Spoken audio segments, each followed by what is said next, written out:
Hey Optimancers, Chris here. So last week we took our first look at the new class in D&D, the Artificer. We took a look at the abilities and how they work.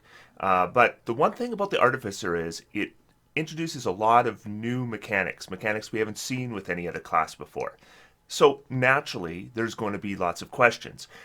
And there's a lot of cases where sometimes the rules aren't entirely clear, and that creates more questions. And then, of course, it's not always clear how to optimize these kind of characters, so that creates some more questions. So I figured I would do a video where we're just talking about the questions about the Artificer, and I'm going to answer them the best I can. Now, in order to successfully do this, there's a couple of terms I just want to make sure you're clear with. The first term is raw, or rules as written. So when we optimize, we often talk about raw, and that is basically if you read the rules literally, do they steer you in a certain direction? Because sometimes just looking at the raw can answer a lot of these questions, and quite often the raw actually works reasonably well. There are a lot of questions that come up in the player's handbook where if you just look at the rules as written and you read them literally, then it works and it answers the questions.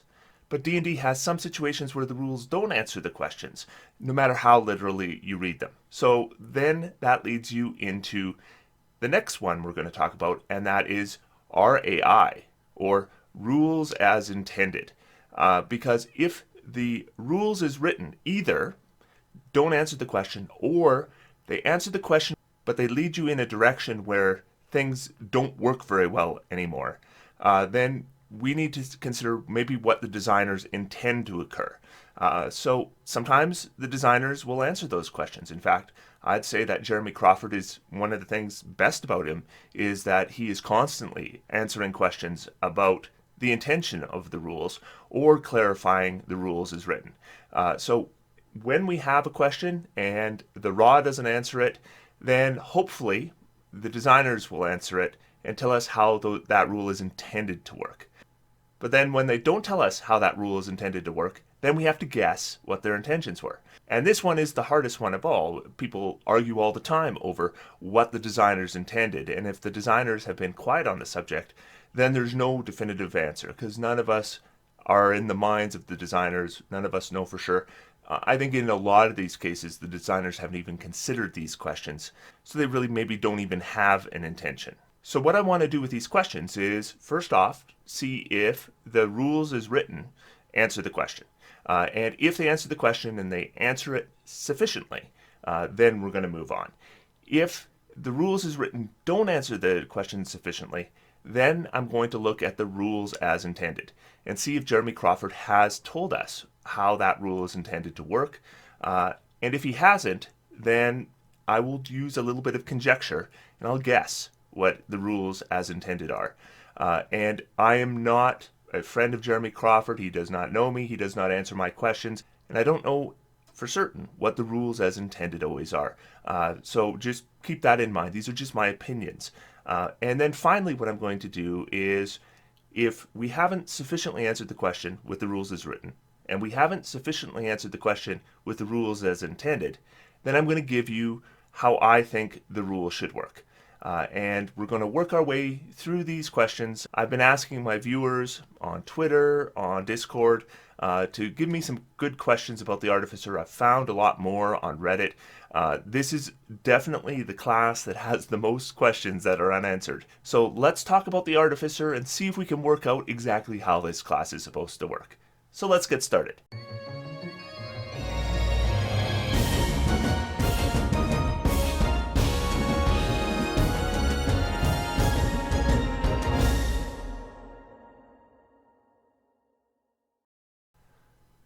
So our first question is, does the phrase, "you must have a spellcasting focus," specifically Thieves' Tools or some kind of Artisan's Tool, in hand when you cast any spell with this spellcasting feature, mean all Artificer spells with an S component, that's somatic component, and no material component, can be cast without a free hand?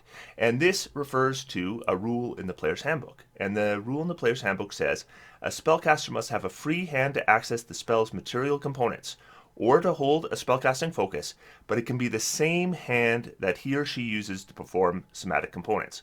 So that means when you are holding a spellcasting focus, you can perform somatic components with the same hand. But for context, this quote in the rules comes specifically under spells that have a material component, as in they have the M component listed under the spell, which means this only applies to spells that have the material component. So if you have a spell that has a somatic component and no material component, then normally you can't do somatic components with the hand that is holding the spell focus.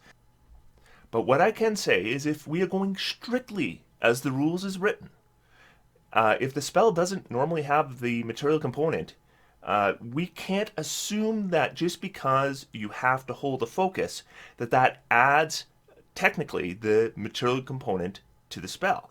And if it doesn't add the material component to the spell, then yes, what would happen is if you cast a spell that has no material component, but does have a somatic component, you would need one hand to hold the focus and another hand to complete the somatic component. Now, is that the rules as intended?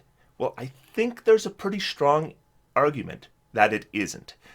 Because if we take a look at the spellcasting rules in general and everything that's occurred before the Artificer, the rules, specifically the rules on spell focuses, are incredibly complicated. But that complication seems to be for one purpose: to make sure you can always cast your spells using one hand. So with the Artificer, if the somatic component had to be completed with the other hand than the added focus requirement, that wouldn't follow the precedent. So in order for the precedent to hold, I would assume that all Artificer spells are considered to have the M component added, or at least the rules for completing somatic components when using a focus for the material component are intended to apply. Now again, I'm not the official arbiter of the rules, so I might be wrong on this. Jeremy Crawford might tweet tomorrow that in fact you can't. But in my opinion, I think that is the intention. And now note that if my opinion is correct, then what happens with an Artificer is once they gain infusions, those infusions can be used as a spell focus for your Artificer spells. Which again, by the way I read it, means that if you have an infused weapon and a shield, or vice versa, then you would be able to cast your spells, even without the Warcaster feat. That brings us to our next question. Is a spell without a material component cast through my focus still? Does it gain the benefit from the Alchemist, Artillerist level 5 features? So both of those subclasses provide a bonus to spells that are cast through your focus. Now, I think this question goes along the same lines. Because again, I think we can safely add the material component to all Artificer spells since they require a focus in hand to cast. So whenever we cast an Artificer spell, as far as I'm concerned, it is cast through your focus. And if it's cast through your focus, then you gain the benefits from the Alchemist and Artillerist special features. Our next question is, does Flash of Genius allow you to apply the bonus before the roll, after the roll, or before the result is known, or after the result is known? So we are talking about the Artificer feature that says, when you or another creature you can see within 30 feet of you makes an ability check or a saving throw, you can use your reaction to add your intelligence modifier to the roll. This is a feature that the Artificer gets at 7th level, and in my video last week I said you would need to apply the bonus before you make the roll. I want to thank Bobby Baker here, who commented on my video and kind of helped me out with this one. And now, reading this again, and reading other rules in the game, and looking at the rules as written, the simple truth is, I can't actually say for sure. And when I look at similar features throughout the game, they always specify when you choose to add the bonus. So then, again, if we really deep dive into the rules as written, we can look at the rules for making a check. And when you make a check, the first thing you do is you make the die roll. The second thing you do is you add the modifiers. And the final thing that happens is you learn if the roll was successful or not. So based on that wording, my guess, and I think the most likely answer, is that you can add the modifier after the roll, but before you know the results. But as I mentioned, it lacks that specific language that is normally added to these features. So I imagine this is one we will get further clarification on in the future, or maybe even a rewording in the errata. But my best guess here is that you make the roll, and it's like all those abilities that are listed as you can add the modifier after the roll is made, but before the results are known. My guess is that's what this is supposed to do. And I think if we look at the rules as written, that's what they most support, but it is a little vague. Our next question is, why don't you start with a set of Tinker's tools? Because the Artificer, of course, is kind of centered around Artisan's tools, Tinker's tools, but in their starting equipment, they get Thieves' tools, and they don't get Tinker's tools. So why don't they get Tinker's tools? Did the designers have an oversight here? Now, in this case, I can actually tell you the rules as intended, because Jeremy Crawford has been asked this question, and this question he has answered. And his answer was that Tinker's tools tend to be something that we're not going to add with your starting equipment. It is something that's going to be added with your background. So you would choose your background, and many backgrounds are going to allow you to start with Tinker's tools or another set of Artisan's tools if you prefer, depending on the style of Artificer you're playing. And he says that even if you play a background that doesn't start with these tools, every background in the game has enough starting gold to buy these tools. So your Artificer can absolutely start with Tinker's tools, but it's done through the background process rather than through the class equipment process. And apparently this is exactly how it was intended, and it wasn't an oversight on their part. Whether I agree or not, I don't know. But I will say that the designers intended for you to not start with Tinker's tools through the class equipment, but they did intend for you to be able to start with Tinker's tools through your background. The next question has to do specifically with the video I made last week, and the question is, you said that you can use the same infusion on more than one object. Is that correct? And this specifically comes down to a phrase within the Artificer that I read that says, each of your infusions can be in only one object at a time. I read this as an object can only receive one infusion. However, now that I've reread it, I realize I misunderstood, and in fact it means that each infusion can only be active in a single object. So that was an error I made in the last video, and in fact you cannot use the same infusion on more than one object at the same time. The next one is actually several questions put together, but they're all related. And this has to do with the 11th level ability that the Artificer gets, the spell storing item. And this is where they can store a spell of 2nd level or lower in an item, and it can be used over and over again. And the questions are, can a spell storing item be magical? Do you need to complete the components of the spell when you use it? Can it be counterspelled? Can you use it in the same turn as a bonus action spell? And the first question is easy enough to answer. If the item had to be non-magical, the ability would say so. It doesn't, which means you can infuse a magical weapon or a magical focus. Now, when it comes to completing the components of the spell, we can see that it says, while holding the object, a creature can take an action to produce the spell's effect from it. Note that it doesn't say that you cast the spell, only that you use one action and produce the spell's effects. So this ends up answering all the other questions. Do you need to complete the components of a spell when you use it? No. Can it be counterspelled? No. Can you use it in the same turn as a bonus action spell? Yes. In all cases where there's limitations on spellcasting, a spell storing item would not count because it specifically is saying that you're not casting the spell, you are duplicating the spell's effects by spending an action. So the rules as written answer this question. And if the designers want to change the answers to this question, they would need to produce errata. And that leads us to our next question that's very related. So can a Barbarian in Rage use a spell storing item to produce the effects of a spell? Can they concentrate on the spell? And this relates specifically not to the Artificer, but to the wording of Rage. Because if we look at the Barbarian in our player's handbook and read Rage, then it says that if you gain the ability to cast spells, you can't cast spells while enraged, you can't concentrate on spells while enraged. So items like wands and staves give you the ability to cast spells from them. But a spell storing item, according to the language, is not actually casting a spell, as we just talked about. Which by my reading means if you made the Barbarian's Greatsword a spell storing item with, say, a false life spell, the Barbarian could produce the effect, even while in rage, though they would have to take damage that round in order to maintain their rage. But what about spells that require concentration?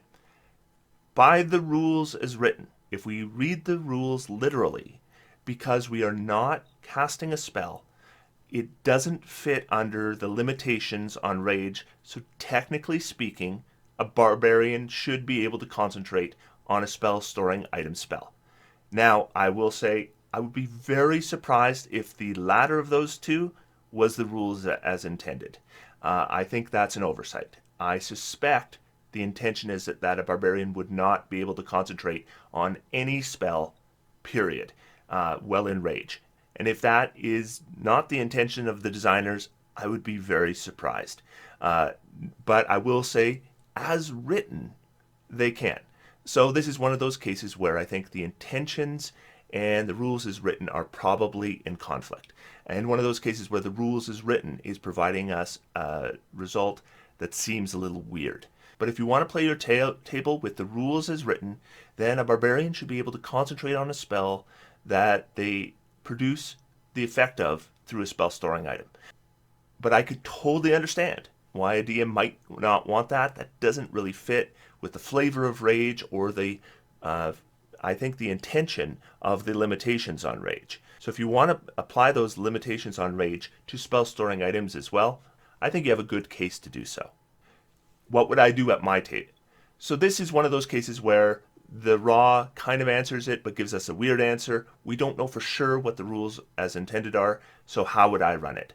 If I was to run it, I think I would allow the Barbarian to produce the effects of a spell through a spell storing item while in rage. I don't think I would allow them to concentrate on that spell, but that would be a house rule on my part. That brings us to our next question. Can you use Magic Item Savant? This is the 14th level ability of the Artificer that allows them to use magic items that aren't intended for the class, etc.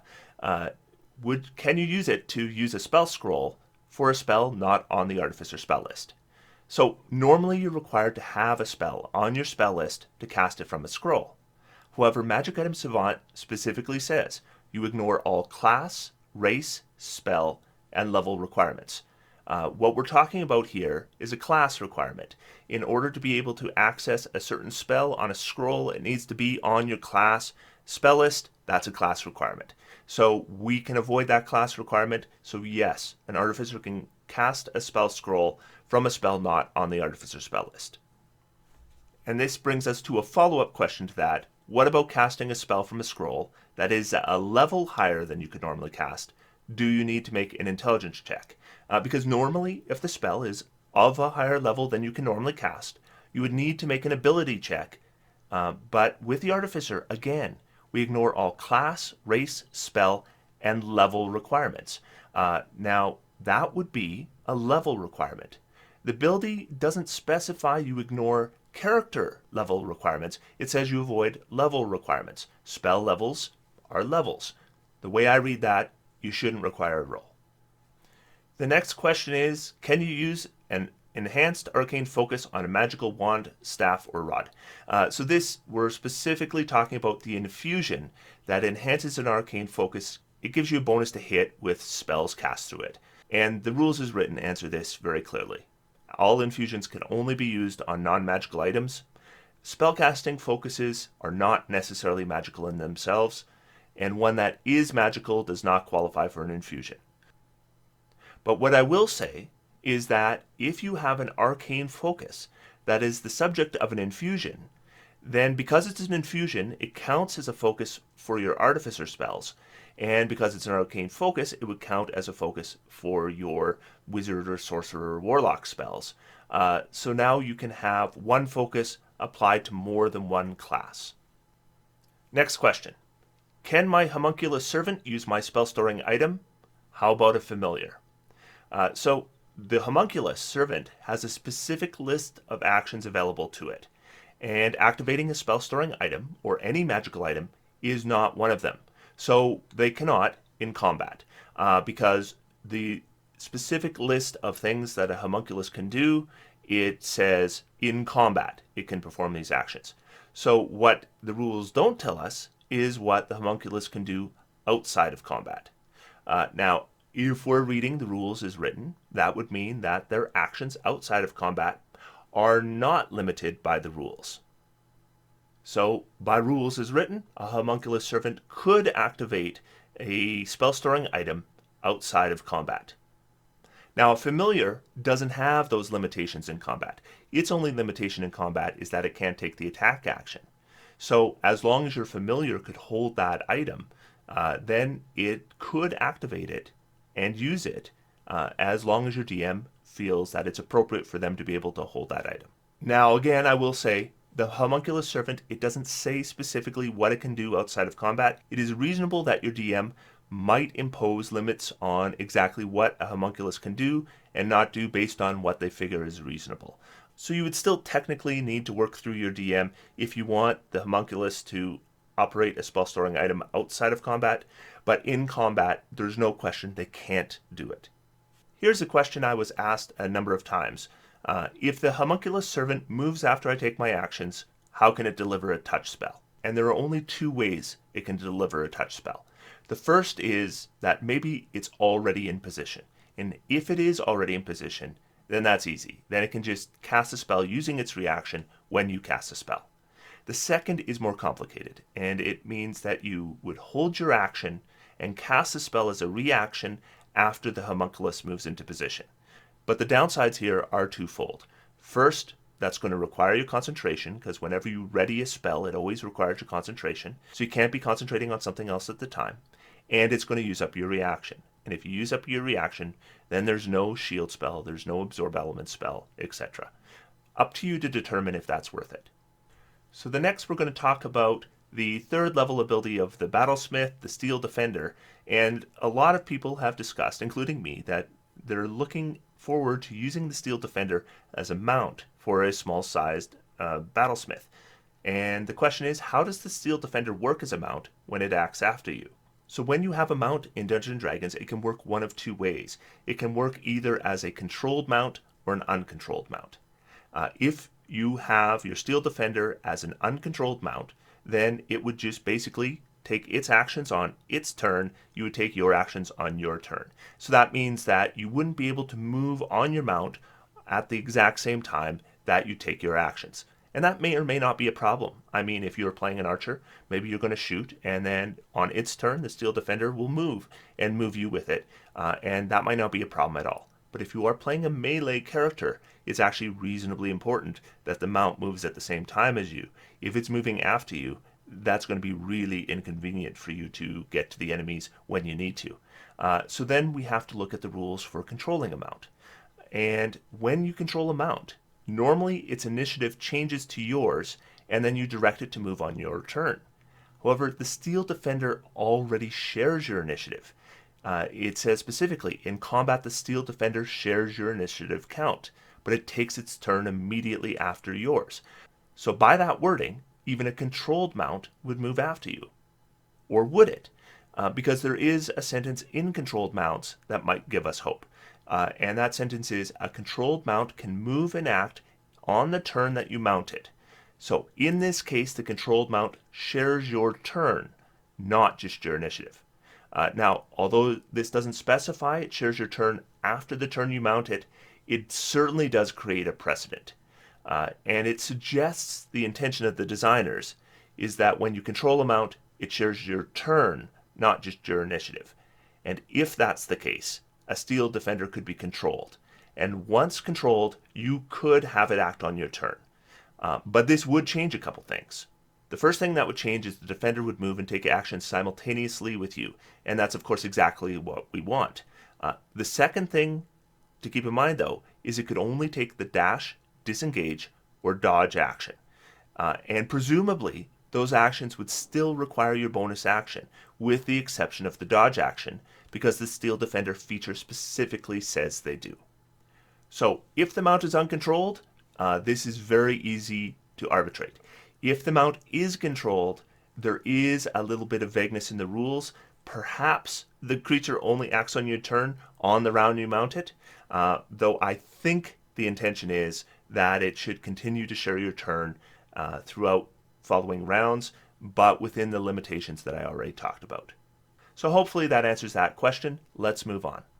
So the next question is one that I did touch on in my video last week. Does a repeating shot infusion on a hand crossbow require a free hand to reload? And what we look at first here is precedent within the game. And the only precedent we really have is Crossbow Expert, the Crossbow Expert feat, because both Repeating Shot and Crossbow Expert remove the loading property from a crossbow. Yet we know that with Crossbow Expert, a free hand is still required to reload the crossbow, not because of the loading property, but because of the ammunition property.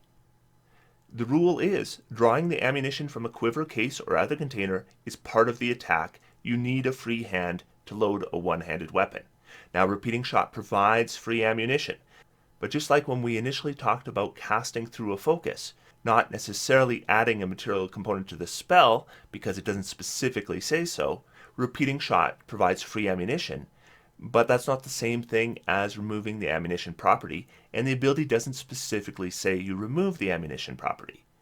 Fortunately, we do know the rules as intended here. Jeremy Crawford answered this question while it was still in the Unearthed Arcana phase, and now the wording of the ability has changed, but nothing about the changed wording suggests to me that the intentions of how it works changed. I think they were just clearing up some clunky language. So this is what he said. Well, it stands to reason if you're not having to load ammunition, you do not need that free hand to load the non-existent ammunition. So the short answer is you do not need to keep your hand free to load ammunition that you don't have to load. In other words, if this thing makes it so that it's just generating ammo, do whatever you want with that other hand. That's pretty juicy, as you'd say. Yeah, you've got that the, is the juicy. Crossbow that keeps firing. You can have a shield. You can have whatever you need in that. Fire away. It is meant to be as good as it is. So as worded by rules as written, it's up for debate. But we can say with some certainty that it's at least intended to work without needing the free hand. Our next question is again about the homunculus. But it also applies to the Steel Defender. And both of them have specific language in them. They're going to gain a +1 bonus to certain things every time your proficiency goes up. So the question is, how much do I actually add from proficiency to my homunculus? Does it increase if I level while it's dead? Does it keep the bonuses while it's dead? Does the order in which I take my Artificer levels matter for it? Can I infinitely stack it if I get an Ion Stone of Mastery? And lastly, why shouldn't all the numbers just be lower and say that you add your proficiency bonus? So specifically, the rules are worded, the following numbers increase by 1 when your proficiency bonus increases by 1. That's what it says. So if your proficiency bonus goes up and you don't have the homunculus, then it doesn't get the benefit. It doesn't say that the bonuses go down. So if you have an Ion Stone of Mastery that gives you a +1 bonus to your proficiency bonus whenever you attune to it, if you kept attuning to it and unattuning to it, then by the rules as written, the homunculus would get the bonus every time. Now, I'm pretty certain that's not the intent, but I don't know for sure what the intention is. If I was to guess the intention, it would come down to 3 possibilities. The first possibility is the bonus is intended to be your proficiency bonus minus the bonus when the feature was gained. So if you gained the feature and you had a +3 proficiency bonus and now your proficiency bonus is +5, then you're granting +2 to your homunculus. The second possibility is the bonus is intended to be your proficiency bonus minus the bonus when the feature was first available.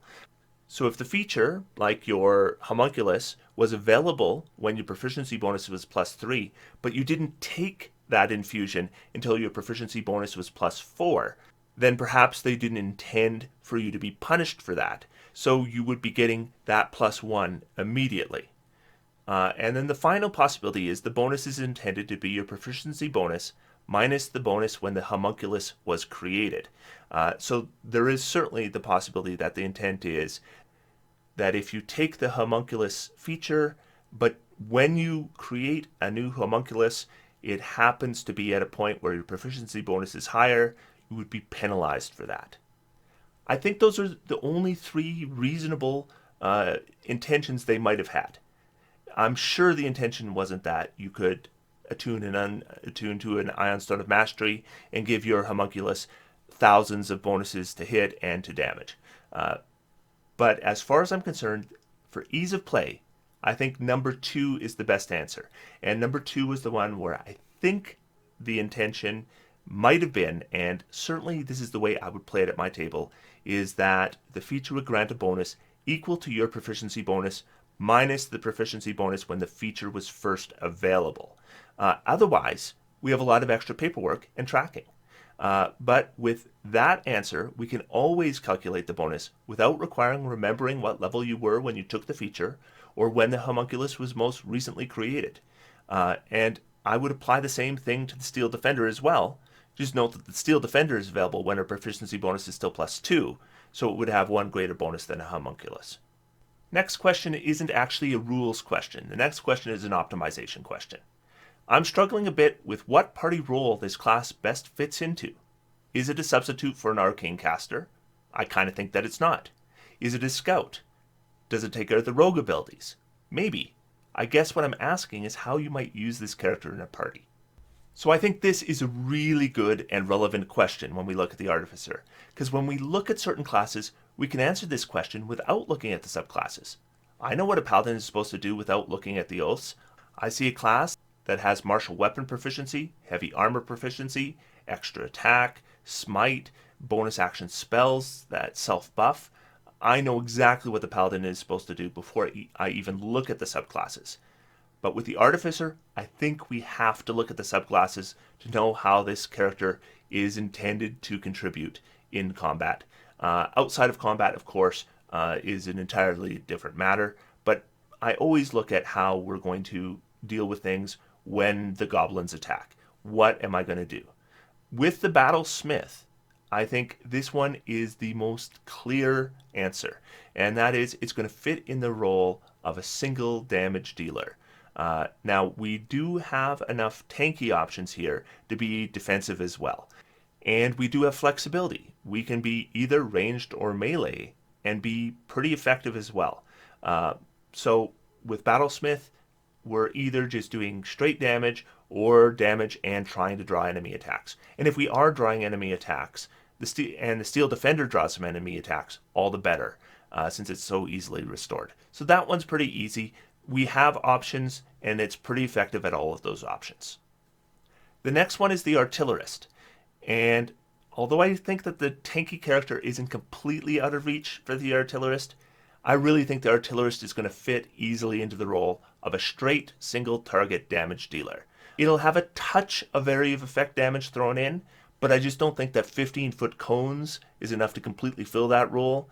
So I really think that when it comes to single target damage, that's where you're going to be most effective. That brings us to the final subclass, the first one listed, the Alchemist. And I left this one to last because this is the hardest one to answer. In combat, I'm not sure what an Alchemist is going to do. It seems that the expect is we'll use a cantrip. And then at level 5, that cantrip gets boosted a bit. And then at level 6, we can get a homunculus we can use to add a bit of bonus damage. But that damage is not going to be good at any level. And I'm telling you that definitely at levels 1 through 4. Casting an unenhanced cantrip on your turn is not effective damage dealing. And we don't have a lot of spellcasting. Our spellcasting is half casting, so we have far less slots than other casting characters. We can't cast as high level spells, so we're not really strong in the spellcasting area. And the cantrip is not delivering good damage. So what else is the Alchemist supposed to do? And I'm not quite sure. There's nothing there that makes it clear what they're supposed to do in combat. And you're never going to do good damage with this character. So if damage is what you think you're supposed to do, I think you're going to be disappointed. but I'm not sure what else you're going to do because you don't have the abilities that fill any of the other roles that tend to come up in combat. I've been playing with ideas. I thought, you might be able to take a high elf with Booming Blade. Then it might get some damage boosts at level 5 and 6. And I think that might be better than just using a cantrip, but it does now rely on multiple ability scores. And I don't think that's an easy build to make. And I still don't think it's a super effective build. And certainly the Alchemist is no better at that build than any of the other Artificer subclasses. So, yeah, Alchemist, I don't know. And it is definitely, in my opinion, the weakest of the 3 subclasses. For the other 2, I think it's reasonably clear what they can do in combat. Our next question I hear talked about all the time. Is the Artificer the new automatic 1-level dip for wizards? And yeah, I do think that is the case, because there's so much good stuff here. A 1-level dip means we retain our full spell slot progression. We get proficiency in Constitution saves to help our concentration. We get medium armor and shield proficiency. We have access to some good spells that are going to rely on our primary ability score.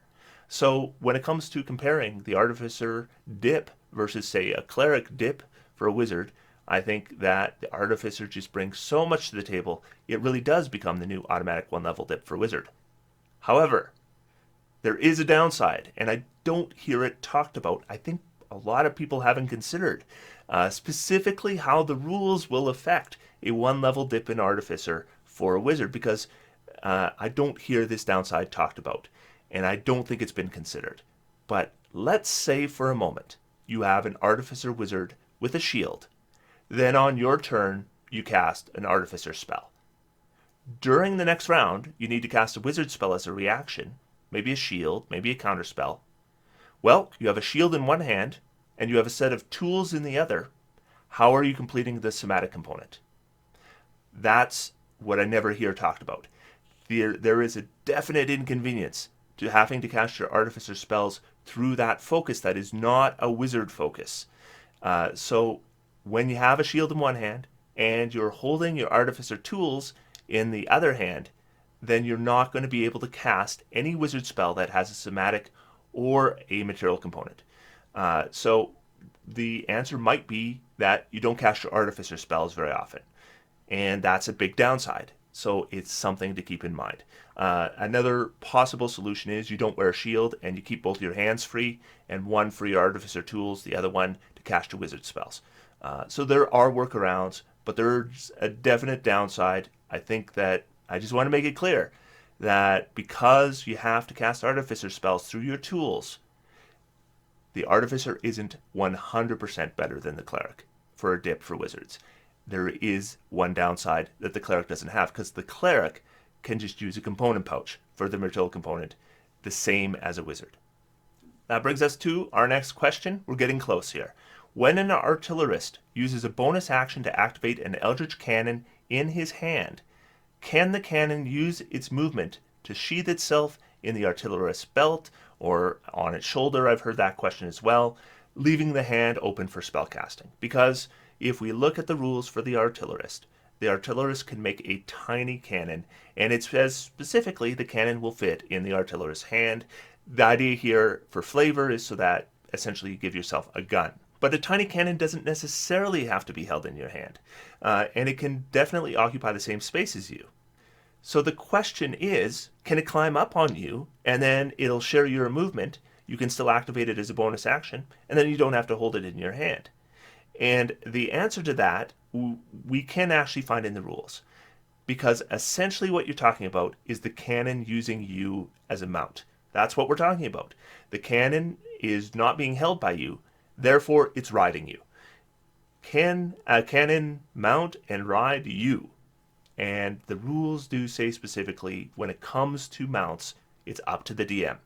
So if the DM figures you are an appropriate mount for the cannon, then you can. And if they figure that you're not an appropriate mount for the cannon, then you can't. And I would think that a DM, certainly I would imagine the best DMs out there that I know, would be insistent that you are describing your cannon to them. You're describing what you're wearing to them. If you've made your cannon specifically to sit in a shoulder mount, I would imagine a lot of DMs are going to allow that. And frankly, I don't see a big balance issue with it either, so I don't think this is a case where the rules as written let us down. So I would imagine that it is possible, but it absolutely requires your DM to consider you as an applicable mount, which requires a little bit of creative thinking. So those are all the questions that came up, and those are my best answers to those questions. Again, I don't claim to speak for the designers. The designers could come up with different rulings for this tomorrow, but these are, as far as I'm concerned, the best answers I can give. And if you have more questions about the Artillerist, there's going to be a lot more. Leave them in the comment section down below. I'll get to as many as I can. If I'm unable to get to a question, good chance one of my other viewers will help you out with it. Otherwise, what I want to do starting next week is take a look at Artificer builds. And I'm going to start with the easiest first. We're going to do the Battlesmith. I think the Battlesmith's easy one to do a build for. So we're going to start ourselves with that. We're going to nudge our toe in the shallow end of the pool. And then I'm going to move forward and see if I can figure out a way to make a decent Alchemist. I don't know if I can. And if I don't, I'm not going to bother doing a build for that. But I will 100% be doing a build for the Artillerist as well. And that will probably come on the week following. So I hope you'll join me then. Until next time, I'm going to sit back, relax, have some fun. D&D is for everyone. Thanks, Optimancers. See you next week.